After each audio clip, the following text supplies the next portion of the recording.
Bismillahirrahmanirrahim. Assalamualaikum warahmatullahi wabarakatuh.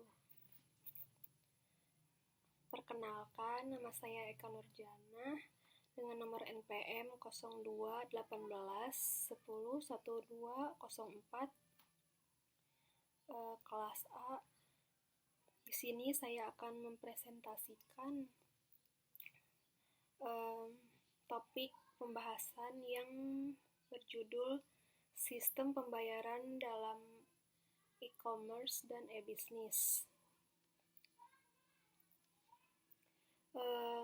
Tugas ini diajukan untuk memenuhi salah satu tugas mata kuliah E-Business.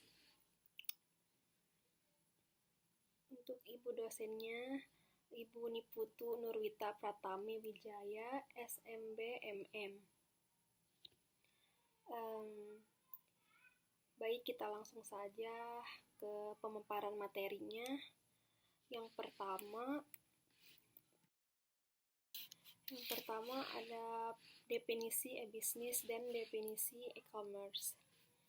Definisi e-business memungkinkan transaksi dan proses dalam perusahaan secara digital, melibatkan sistem informasi di bawah kontrol perusahaan. E-business tidak termasuk transaksi komersial yang melibatkan pertukaran nilai melintasi batas-batas organisasi.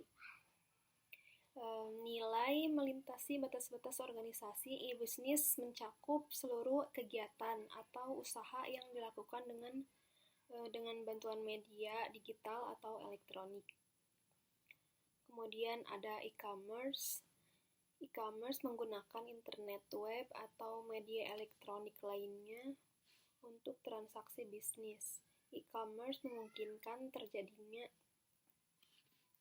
transaksi komersial antara organisasi ataupun individu. E-commerce termasuk proses penyebaran pembelian, penjualan, pemasaran, dan jasa melalui sistem elektronik seperti internet atau televisi atau jaringan komputer lainnya. Untuk selanjutnya ada pemangku kepentingan dalam sistem pembayaran e-commerce dan e-business. Yang pertama ada consumer atau konsumen, merupakan pembeli dalam e-commerce ataupun e-business. Low risk, low cost, reputable, convenience, reliability.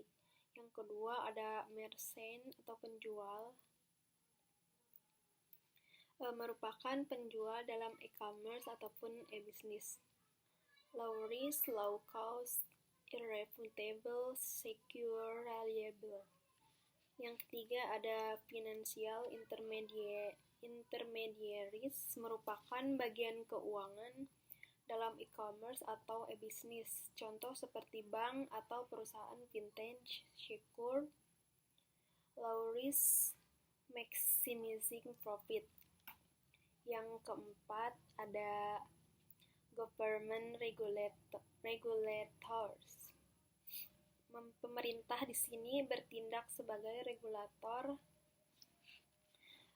Contohnya ada OJS, Otoritas Jasa Keuangan di Indonesia. Security, trust, protecting, participant, and enforcing reporting.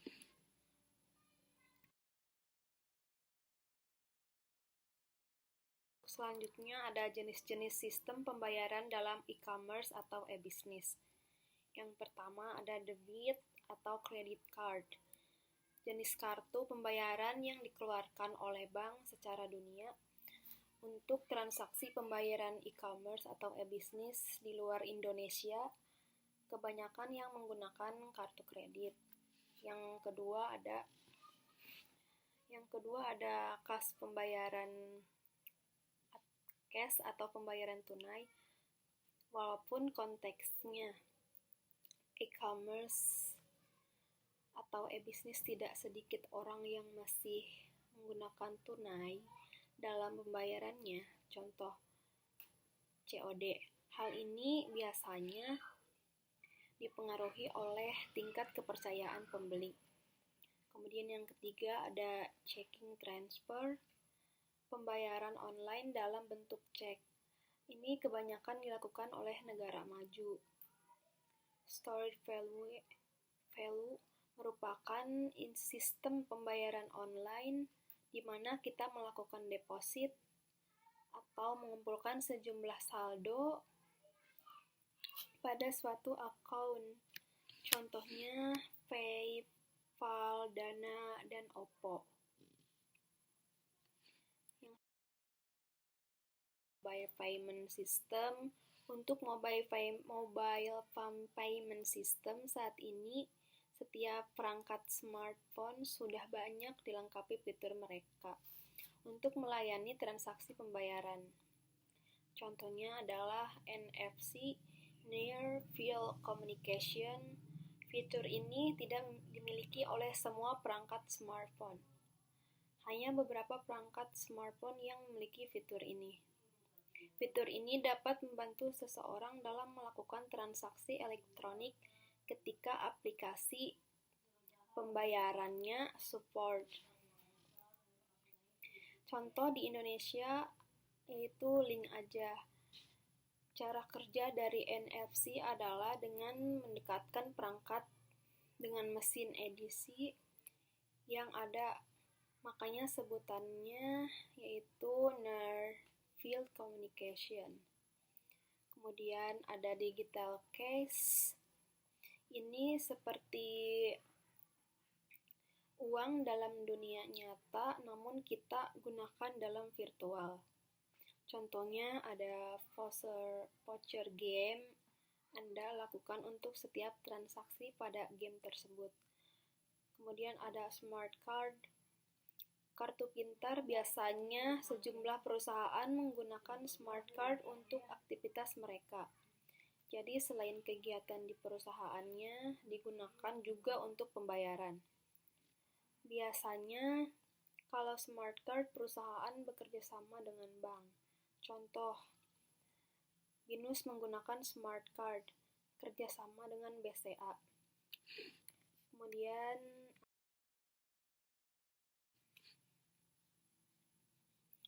ilustrasi pembayaran dengan menggunakan kartu kredit. Bisa kita lihat di sini ada consumer make purchase. Kemudian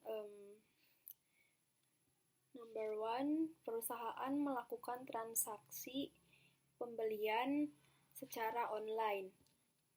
Yang kedua, masuk ke dalam database atau server penjual. Yang ketiga, software penjual akan memastikannya di clearing house bank. Yang keempat, bank akan melakukan pengecekan akun nasabahnya. Yang kelima, bank akan membuat tagihan sesuai transaksi. Yang keenam, setiap bulannya bank mengirimkan tagihan bulanan kepada konsumen. Yang ada vintage di Indonesia. Di sini ada linknya, teman-teman bisa diklik aja langsung di website atau di internet, di Google. Tujuan adanya perusahaan vintage sendiri yaitu untuk mempermudah masyarakat mengakses produk keuangan, mempermudah transaksi secara keuangan, dan juga meningkatkan pemahaman masyarakat mengenai literasi keuangan. Sedangkan di Indonesia sendiri memiliki banyak jenis di mana perusahaan yang melakukan hal tersebut didominasi perusahaan startup, seperti untuk pembayaran, lending atau peminjaman, investasi retail, crowdfunding, perencanaan keuangan, riset keuangan, dan remitansi.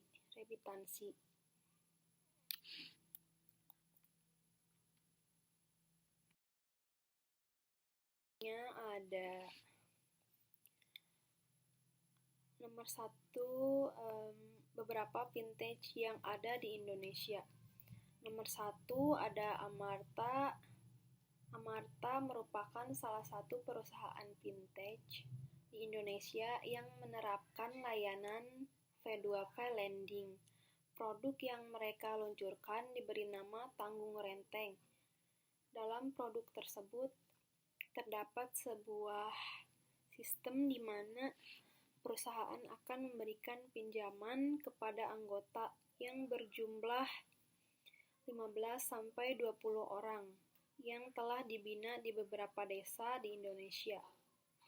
Jika salah satu anggota tidak bisa membayar pinjaman, maka anggota lain bisa untuk turut membantu membayar pinjaman tersebut. Kemudian ada Cek Aja. Situs yang bernama cekaja.com merupakan sebuah situs yang memberikan informasi layanan finansial yang mencakup asuransi, kredit, serta berbagai macam investasi. Untuk selanjutnya, Bareksa, perusahaan vintage yang berkembang di Indonesia. Selanjutnya adalah Bareksa, yang didirikan pada tanggal 17 Februari tahun 2013, di mana pendiri dari perusahaan ini adalah Karania Dharmasa Putra, yang dikenal pula sebagai pendiri portal berita tersohor di Indonesia yaitu Pipa. Bareksa ini merupakan sebuah marketplace yang dapat melakukan transaksi jual beli sebuah produk finansial reksadana dengan online.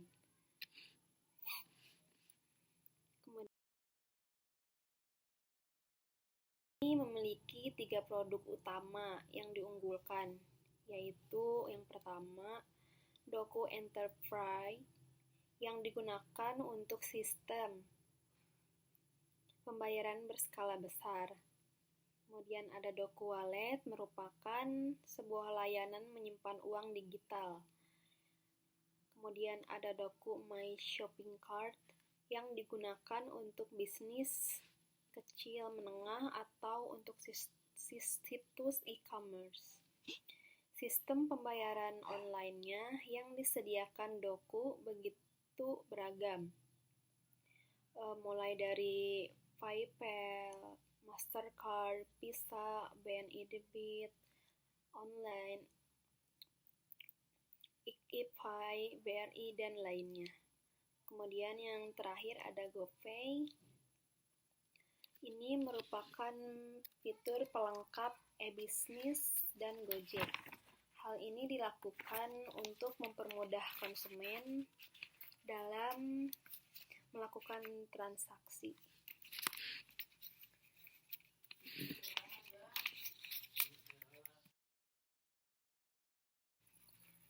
Demikian beberapa hal yang bisa saya sampaikan. Sebelumnya saya mohon maaf yang sebesar-besarnya. Saya